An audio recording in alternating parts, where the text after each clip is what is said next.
Hey, what's up, guys? It's Jay from Sportsbook Review here with your UFC 244 first look.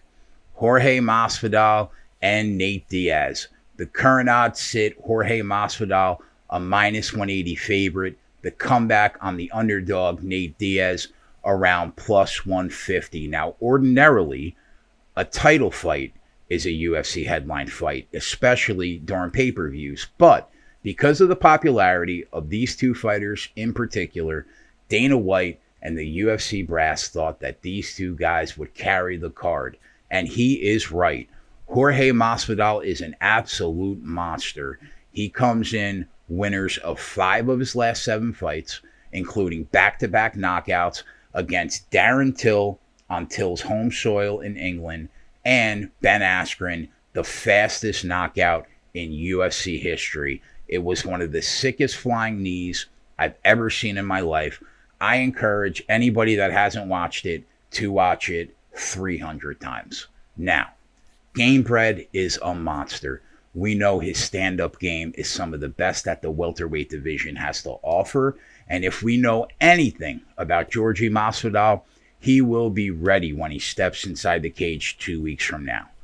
On the other side of the cage, the Brazilian Jiu-Jitsu monster from Stockton, California, Nate Diaz.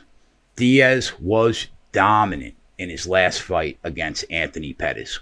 Why do I know this? Because I faded him and lost. Nate Diaz was coming in off a 3-year layoff against back-to-back fights with Conor McGregor in 2016. I thought that Nate would need one fight to reacclimate himself to the cage and competing, and I was dead wrong. If we know anything about Nate Diaz, we know that he will come in this fight with a vengeance, something to prove, and he will be prepared for Jorge Masvidal. So who wins this fight? Picking this fight is like having to pick one of your children to beat the other one up. I love both of these fighters a lot. At this price point, I cannot fade Nate Diaz at plus 150 again. I made the mistake once, and I can't do it this time. He has an iron chin.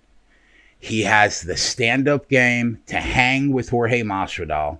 And should this fight see the mat, he has a huge advantage in grappling. So give me Stockton's own Nate Diaz in this fight. For more updates throughout the week, check back on SBRodds.com and SBRpicks.com and enjoy the fight.